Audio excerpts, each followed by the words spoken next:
The Federal Reserve has spent the last 2 years deliberately making your life more expensive. Higher mortgage rates, higher credit card payments, higher everything. And most people look at that and think they're getting crushed. But here's what almost nobody realizes. Every single time the Fed has done this over the last 50 years, it accidentally created the exact conditions that turned a group of regular people into millionaires. Not hedge fund managers, not tech founders. Regular people who understood what the pain actually meant. The problem is, by the time most people figure out what happened, the window is already closed. But if you understand what this pain has historically created, you can spot that window before the crowd does. Let me show you the trap the Fed built for itself. Because once you see it, everything happening right now starts to make sense. Go back to early 2020. The world shuts down. The stock market drops 34% in a single month. And the government's response is immediate. Print money. The Federal Reserve created more dollars between 2020 and 2022 than it had in its entire previous history combined. The money supply went from around 4 trillion to over 20 trillion. At the same time, interest rates got slashed to basically zero. When it's free to borrow money, everyone borrows. Businesses borrow to expand. People borrow to buy houses with 2.5% mortgages. Investors borrow to buy stocks. All that cash floods into the economy and pushes prices higher and higher.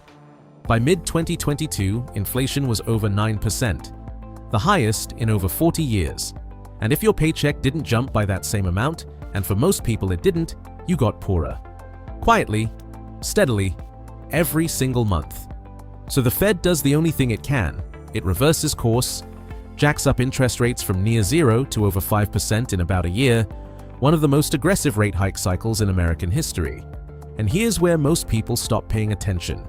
They think the story is, things got expensive, rates went up, that's it. But that's not the story at all. The real story is what happens next, how it creates an opportunity for you, and what it means for your money. Because the Fed is now trapped.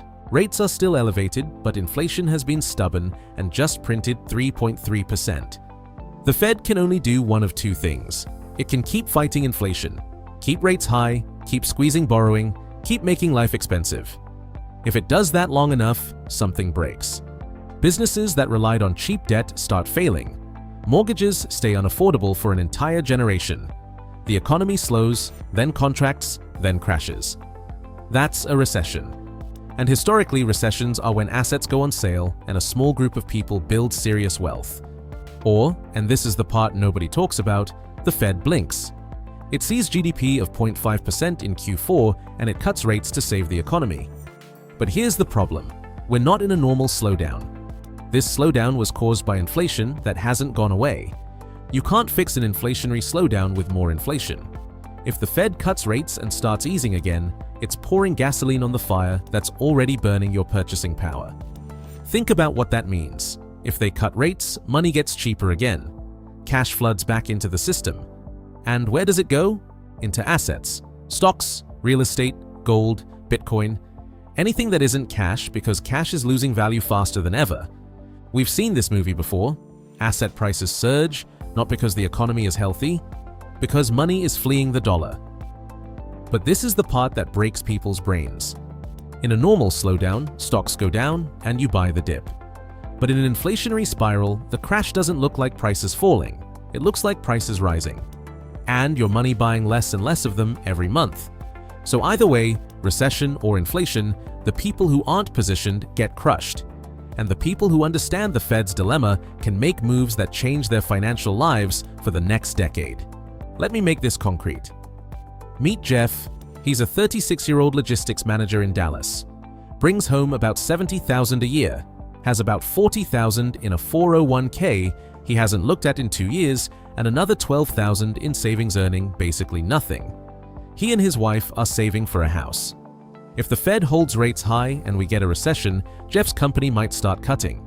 His retirement account drops 30 or 40% on paper. His savings are safe but stagnant. Everyone around him is panicking. The news is wall-to-wall doom. And Jeff has a choice. Does he keep contributing to his retirement account while prices are low, or does he freeze up and stop? If the Fed cuts and we get more inflation, Jeff's situation is different but just as dangerous. His savings lose purchasing power every month. His salary doesn't keep up. His first house gets even further out of reach. And the assets he doesn't own, stocks, real estate, keep climbing away from him while the people who already own them get richer. Jeff isn't doing anything wrong. He goes to work, he saves money, he's responsible, but the system is moving underneath him in a way that punishes people who only earn a paycheck and don't own assets. And he doesn't even know it's happening. And this is where the story goes deeper than the Fed.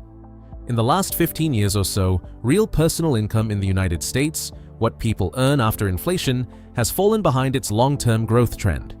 The money you expected to be making by now, you're probably not making. Meanwhile, corporate profit margins are sitting near multi-decade highs.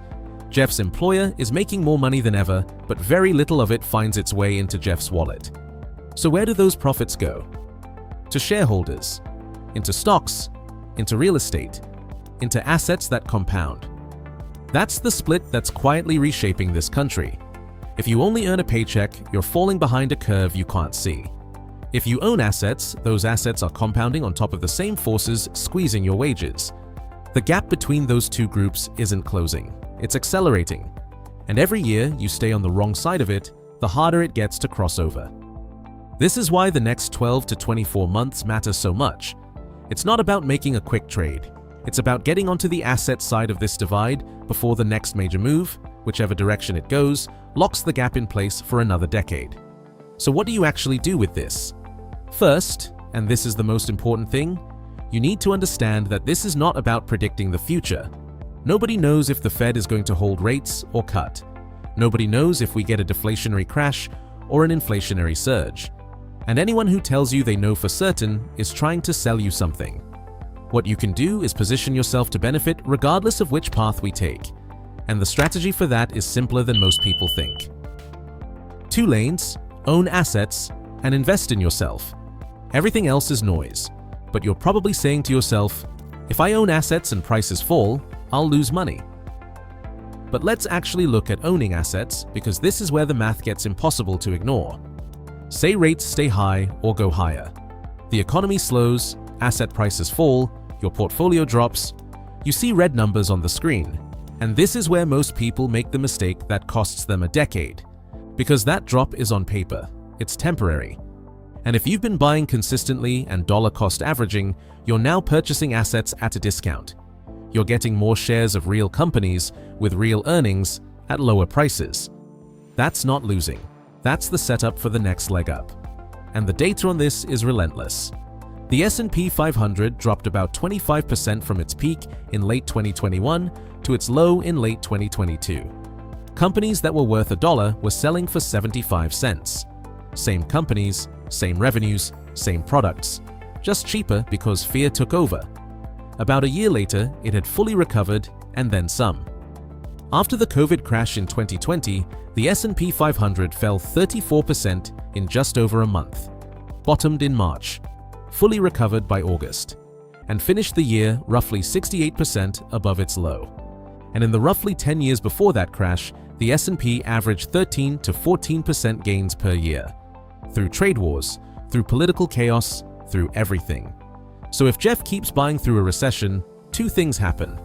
The assets he already owned recover in price, and the assets he bought on the way down ride the recovery up, generating new profits he wouldn't have had if he'd frozen. Now let's look at the other side. If rates come down and inflation goes up, asset prices rise. That's not a guess, that's arithmetic. Stocks and real estate are priced in dollars. When the dollar buys less, those prices go up in nominal terms.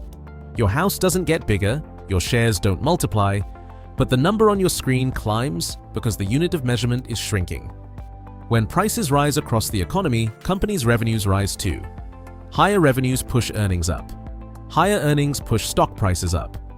You're not making a bet, you're riding a wave that's already moving. We saw this play out in real time during the housing bubble. We saw it in the stock market run from 2020 through 2021. Prices surged not because the underlying economy was that strong, but because dollars were flooding in and had to go somewhere. Either path, inflation or recession, rewards people who own assets and have patience. The only losing moves are sitting in cash with no plan or panic selling, while one of these forces quietly rewrites what your money can buy. Jeff can't buy the apartment building he's being priced out of, but he can own a piece of the company that owns it. REITs, or real estate investment trusts, let Jeff buy shares in companies that own or finance real estate. The REIT collects income from those properties and generally has to pay out at least 90% of its taxable income to shareholders. Companies like Vanguard and State Street offer high-performing REIT index funds that spread your money across hundreds of properties for the price of a single share. You get exposure to real estate without ever unclogging a tenant's toilet. Between stocks and REITs, Jeff can get positioned on the asset side of this divide without a six-figure down payment and without quitting his day job. And if you're stuck, tools like Seeking Alpha can help you decide what to invest in. It's got institution-level research, and Alpha Picks is up over 290% since 2022. Check out the link with discounts in the description. But here's the second lane, and this one might matter even more. Invest in yourself. If you don't own assets yet, or even if you do, your ability to acquire more depends almost entirely on your ability to earn. And in a tighter economy, the gap between people with rare, valuable skills and people without them doesn't shrink. It explodes. According to the Social Security Administration, men with bachelor's degrees earn approximately $900,000 more in their lifetime than high school graduates. Women earn $630,000 more. But you don't need to go back to college exactly. Today, online courses are abundant and affordable. AI, product management, online marketing, even software development. So Jeff invests in himself. He spends $1,000 and 6 months learning how to use AI in his field. Then he applies it to his company's logistics operation and helps cut expenses by 15%. Now he's not just more skilled, he's more valuable. And that bumps his income from $70,000 to $90,000 after taxes. And that extra $20,000 a year isn't just income, it's investment capital. At 8% annual returns over 20 years, that additional $20,000 a year compounds into roughly $900,000 to $1 million. The math isn't complicated. Earn more, invest the difference. Let time do what time does. The people who come out of this cycle wealthier won't just be the ones who picked the right stock or timed the bottom perfectly. They'll be the ones who attacked from both sides, owning assets that benefit from whichever path the Fed takes and building the earning power to keep feeding those assets year after year. But here's the part nobody warns you about. The hardest obstacle isn't the money, it's your own brain. There's a Nobel Prize-winning body of research on this called loss aversion. The pain of losing money is roughly twice as intense as the pleasure of gaining the same amount. So when the moment comes, when the Fed's trap finally springs and markets move hard in one direction, your gut is going to scream at you to do nothing. Or worse, to sell everything. That instinct will feel rational, it will feel like self-preservation, and it will be exactly wrong. This is why you build the system before the fear hits. Automate your investments so they happen on a schedule you don't have to think about. Write down your strategy now while things are relatively calm, so when panic arrives, you can read your own reasoning instead of reacting to headlines. The people who build wealth through these cycles aren't the ones without fear. They're the ones who built a system that keeps working even when they're scared. Let me leave you with this. The Fed is in a corner it built for itself. It printed too much, inflated too fast, and now it's trying to clean up the mess with the only tools it has. Either it holds rates high and something breaks, or it cuts and the inflation comes roaring back. Both paths create massive disruption, and both paths create massive opportunity for the people who see it coming. Every major financial cycle in the last 50 years has produced a group of regular people who came out the other side significantly wealthier. Not because they were lucky, because they understood the cycle before others did. They positioned early, they had cash when others didn't, they owned assets when others were afraid to, and they kept investing when every headline told them to stop. The cycle is moving right now. The question isn't whether disruption is coming. It's whether you'll be positioned when it arrives or scrambling to react after the fact. Because the window never feels safe to walk through. That's the whole point. If it felt safe, there'd be no opportunity left. And speaking of the Fed, we get a new chairman in May. Watch the new Fed chair has a plan to deal with our out-of-control government debt, and you're not going to like it. It's on your screen. And if this changed how you think about what's happening right now, subscribe. We publish content several times a week breaking down the real signals in the economy so you can see what's coming before it arrives. Remember, this isn't personal financial advice. It's education so you can build your own plan. To help you, in addition to seeking alpha discounts, I've got my free Wealth Builders Blueprint and Zach's Confidential with dual money-back guarantees down in the description. Check them out. See you in the next video.